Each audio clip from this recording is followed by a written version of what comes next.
नमस्कार, मेरे चैनल में आप सभी का स्वागत है। मैं डॉक्टर अंजू ओझा आज आपको महासागरीय धाराओं के सामान्य अध्ययन के बारे में बताने जा रही हूँ। तो इसको समझने से पहले हमें पता होना चाहिए कि महासागरीय धाराएं होती क्या है। तो सागरों में जल के एक निश्चित दिशा में प्रवाहित होने की गति को धाराएं कहते हैं। धाराएं धरातलीय भाग पर प्रवाहित होने वाली नदियों के समान होती है। यहाँ इम्पॉर्टेंट बात है कि जल जो वो एक निश्चित दिशा में और निश्चित गति से प्रवाहित होता है, उसको हम धारा कहते हैं। सागरीय गतियों में धाराएं सर्वाधिक शक्तिशाली होती है क्योंकि इनके द्वारा सागरीय जल हजारों किलोमीटर तक बहा लिया जाता है। धाराएं पृथ्वी पर तापमान के संतुलन में पर्याप्त सहयोग प्रदान करती है।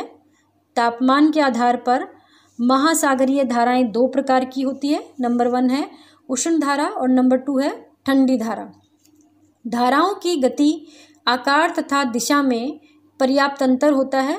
इस आधार पर धाराओं के कई उप प्रकार किए जाते हैं, जिसमें पहला है प्रवाह। प्रवाह में हम इम्पॉर्टेंट बात ये देख रहे हैं कि ये पवन वेग से प्रेरित होकर सागर का जल जो है वो आगे की ओर अग्रसर होता है। तो जब पवन वेग से प्रेरित होकर सागर की सतह का जल आगे की ओर अग्रसर होता है तो उसे प्रवाह कहते हैं। प्रवाह की गति मंद होती है तथा केवल ऊपरी जल ही गतिशील होता है। इसके प्रमुख उदाहरण हैं उत्तरी अटलांटिक प्रवाह तथा दक्षिणी अटलांटिक प्रवाह। यहाँ हम देख रहे हैं कि धारा किसे कहते हैं। जब सागर का जल एक निश्चित सीमा के अंतर्गत निश्चित दिशा की ओर तीव्र गति से अग्रसर होता है, तो निश्चित सीमा, निश्चित दिशा और गति तीव्र होती है तो उसे धारा कहते हैं। इसकी गति प्रवाह से अधिक होती है। तीसरा उप प्रकार है विशाल धारा। जब सागर का अत्यधिक जल, यहाँ जल की मात्रा क्या होगी, धारा के तुलना में अधिक होगी। जल भूतल की नदियों के समान एक निश्चित दिशा में गतिशील होता है तो उसे विशाल धारा कहते हैं। इसकी गति प्रवाह तथा धारा से अधिक होती है। खाड़ी की धारा या गल्फ स्ट्रीम इसका प्रमुख उदाहरण है। यहाँ हम देख रहे हैं जल का तापमान के आधार पर महासागरीय धारा। तो दो प्रकार की धारा हैं, ठंडी धारा और गर्म धारा। ठंडी धारा के उदाहरण हैं लेब्राडोर धारा, क्यूराइल धारा, कैलिफोर्निया धारा, कनारी धारा, पेरू धारा तथा बेंगुला धारा। इसी तरह से गर्म धाराओं के उदाहरण हैं गल्फ स्ट्रीम, उत्तरी अटलांटिक ड्रिफ्ट, क्यूरोसिवो धारा तथा ब्राजील धारा। अब हम देख रहे हैं धाराओं की उत्पत्ति के कारक। तो धाराओं की उत्पत्ति के जो कारक हैं उनको 3 वर्गों में रखा गया है। नंबर 1 है पृथ्वी के परिभ्रमण से संबंधित कारक, जिसके अंतर्गत हम अध्ययन करेंगे कोरियोलिस बल का। दूसरा है महासागरों से संबंधित कारक, जिसके अंतर्गत हम अध्ययन करेंगे तापमान, लवणता व घनत्व में भिन्नता का। तीसरा है बाह्य महासागरीय कारक, जिसके अंतर्गत हम अध्ययन करेंगे वायु दाब तथा हवाएं, वाष्पीकरण तथा वर्षा। यहाँ हम देख रहे हैं पृथ्वी के परिभ्रमण से संबंधित कारक। जैसा कि हम सभी जानते हैं कि पृथ्वी पश्चिम से पूर्व दिशा में अपनी अक्ष रेखा के सहारे परिक्रमा करती है। इस गति के कारण जल स्थल का साथ नहीं दे पाता, जिस कारण वह पीछे छूट जाता है। परिणाम स्वरूप जल में पूर्व से पश्चिम दिशा में गति उत्पन्न हो जाती है। इस तरह विषुवतरेखीय धाराओं की उत्पत्ति होती है।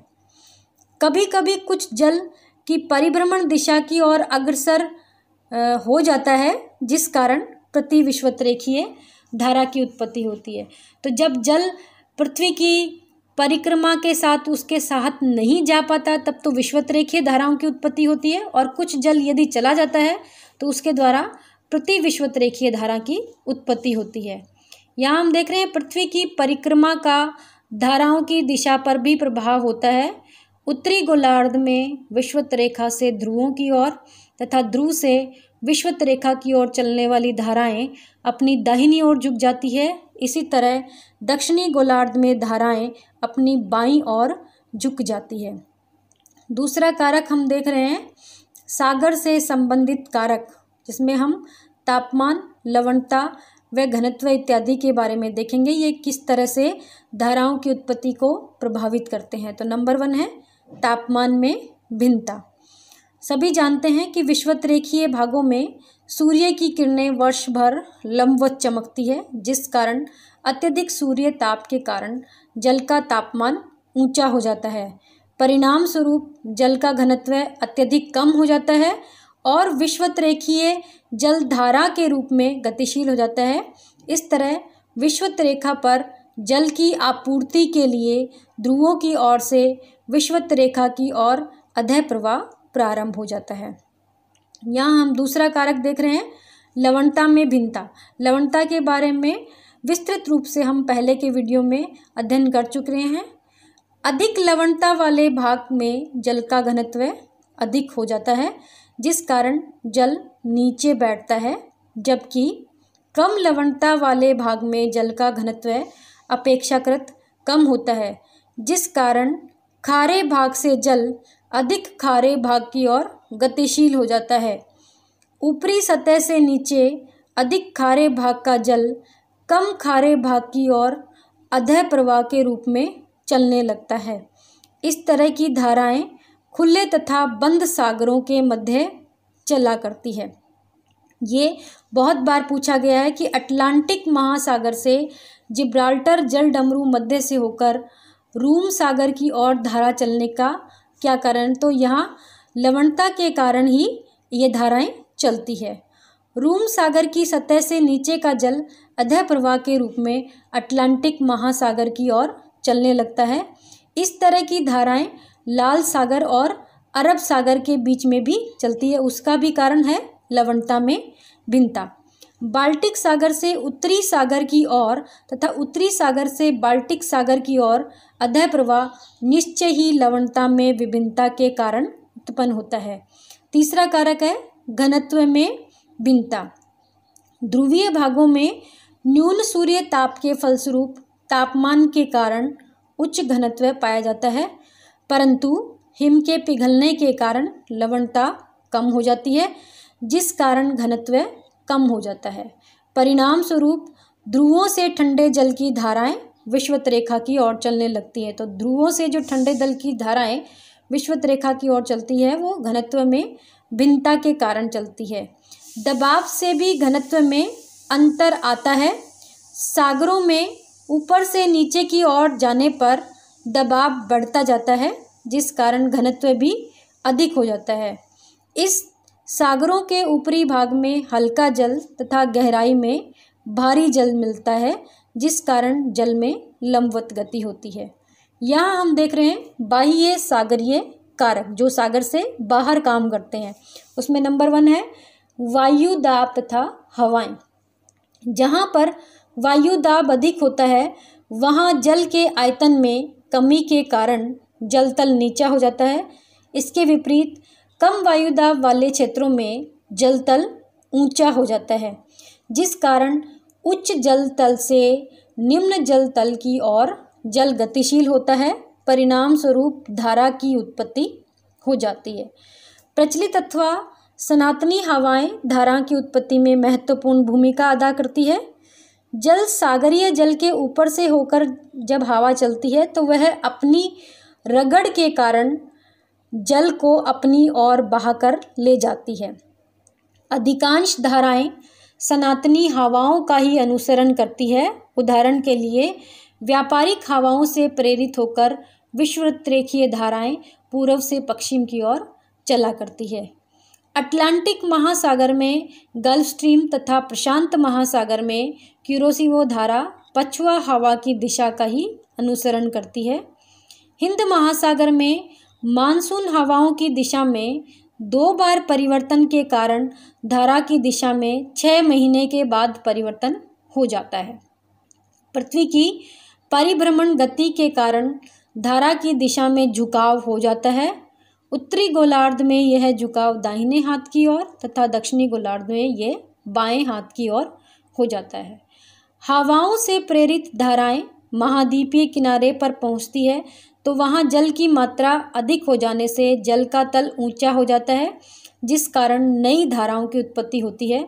विषुवत-रेखीय धारा इसी तरह मैक्सिको की खाड़ी में अत्यधिक जल का संचय कर देती है, जिस कारण गल्फ स्ट्रीम का आविर्भाव होता है। तो गल्फ स्ट्रीम का जो आविर्भाव होता है वो अत्यधिक जल संचय के कारण होता है। हवाएं सागरीय भागों में धाराओं को जन्म तो देती है, साथ ही साथ उनकी दिशा और गति को भी निर्धारित करती है। यहाँ हम दूसरा बाह्य सागरीय कारक देख रहे हैं, वाष्पीकरण तथा वर्षा। जिन वाष्पीकरण तथा वर्षा के बारे में भी हम अपने पहले के वीडियो में अध्ययन कर चुके हैं। जिन भागों में वर्षा अधिक होती है तथा वाष्पीकरण कम होता है, वहाँ अत्यधिक जल राशि के कारण जल का तल ऊंचा हो जाता है। इसके विपरीत जहाँ पर वर्षा कम होती है परंतु वाष्पीकरण अधिक होता है, वहाँ पर जल का तल नीचा हो जाता है। वास्तव में वर्षा तथा वाष्पीकरण का सागरीय लवणता व घनत्व से भी संबंध होता है। कम वाष्पीकरण के साथ उच्च वर्षा के कारण लवणता कम हो जाती है और सागरीय जल का घनत्व कम हो जाता है। परिणाम स्वरूप जल का तल ऊंचा हो जाता है। इसके विपरीत अत्यधिक वाष्पीकरण के साथ न्यून वर्षा के कारण लवणता तथा घनत्व में वृद्धि हो जाती है, जिस कारण जल का तल नीचा हो जाता है। इस तरह उच्च जल तल से निम्न जल तल की ओर धाराएं चलने लगती है। हमने इसके पूर्व में भी देखा कि धाराएं हमेशा उच्च जल तल से निम्न जल तल की ओर चलती हैं।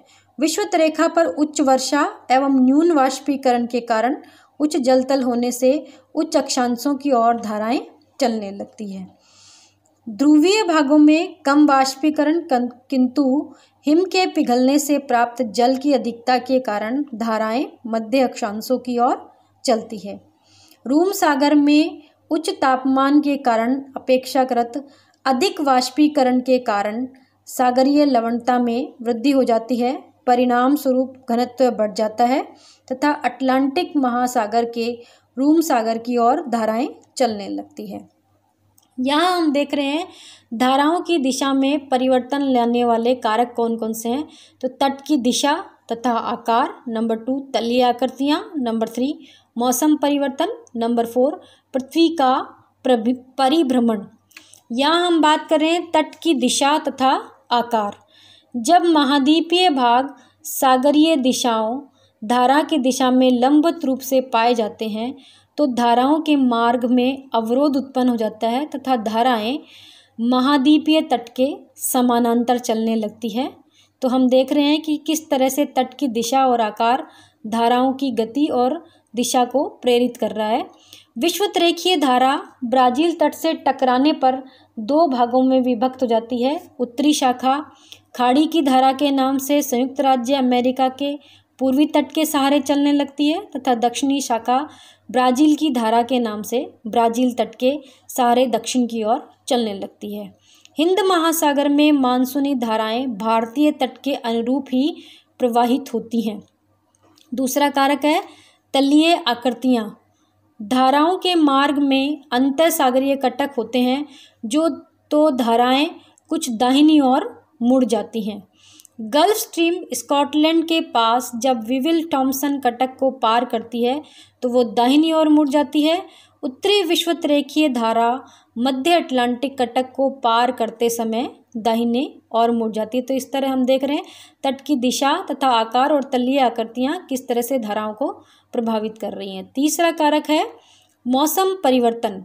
मानसूनी हवाओं का मौसमी द्विक परिवर्तन यानी कि 2 बार साल में परिवर्तन हिंद महासागर की धाराओं में दिशा परिवर्तन करते हैं।